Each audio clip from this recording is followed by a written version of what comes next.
Hello बच्चों, आइए प्रश्न को पढ़ते हैं और समझते हैं।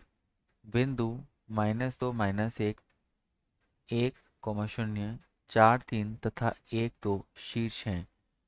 ऑप्शन दिए गए हैं हमें। समांतर चतुर्भुज के शीर्ष हैं, आयत के शीर्ष हैं या वर्ग के शीर्ष हैं। हम हमारी मुख्य अवधारणा पर आते हैं। मुख्य अवधारणा क्या बनेगी बेटा? हमें यहाँ पर इन तीनों की गुण पता होने चाहिए।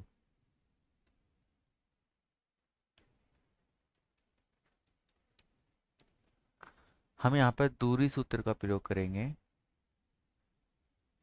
दूरी सूत्र आपके पास होता है, अगर मान लीजिए आपके पास में x1 y1 x2 y2 अगर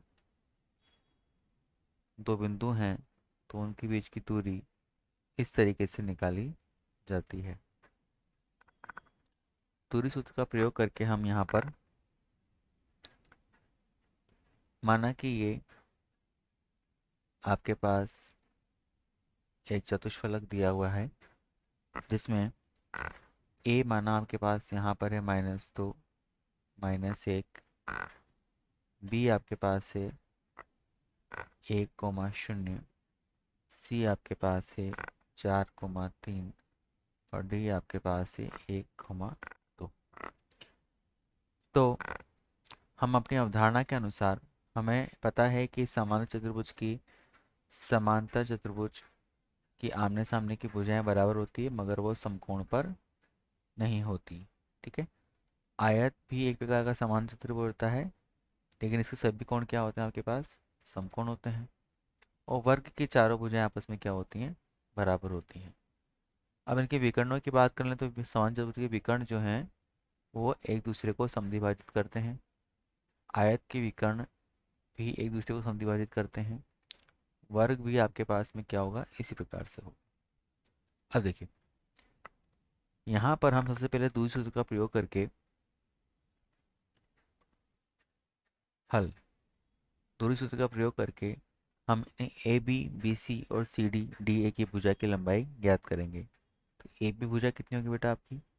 वर्गमूल -2 -1 का वर्ग प्लस -1 -0 का वर्ग, ये -1 है, वर्ग बराबर वर्गमूल 10। BC कितना होगा बेटा आपका? वर्गमूल 4 - 1 का वर्ग 3 - 0 का वर्ग बराबर हो जाएगा आपका 18। इसी प्रकार से CD आपका होगा बेटा वर्गमूल 4 - 1 का वर्ग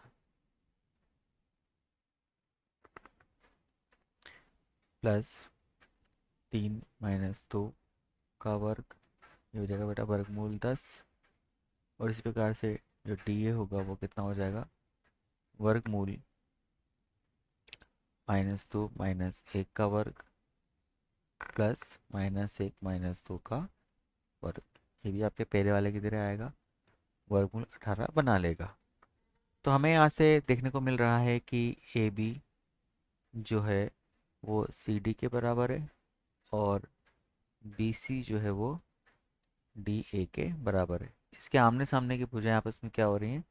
बराबर हो रही हैं। ये बराबर आ रही है इसके और ये बराबर आ रही है इसके।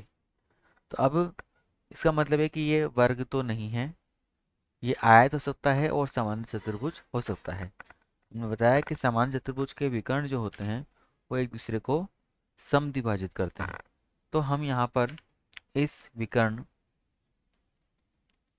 AC का मध्य बिंदु निकालेंगे और BD का मध्य बिंदु निकालेंगे।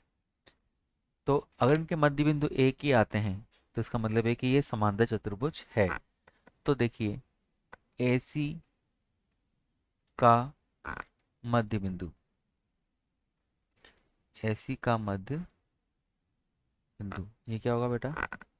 -2 + 4/2 कोमा 3 - 1/2, जो कि आपके पास 1, 1। BD का मध्य बिंदु, बी डी का मध्यबिंदु।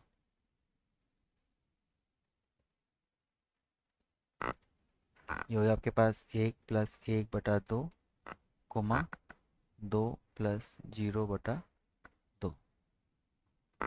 ये भी कितना है आपके पास, 1, 1 आया।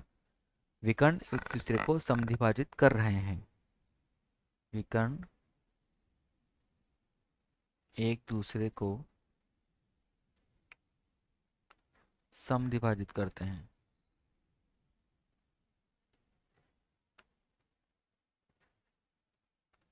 अतः यह एक समांतर चतुर्भुज के शीर्ष है।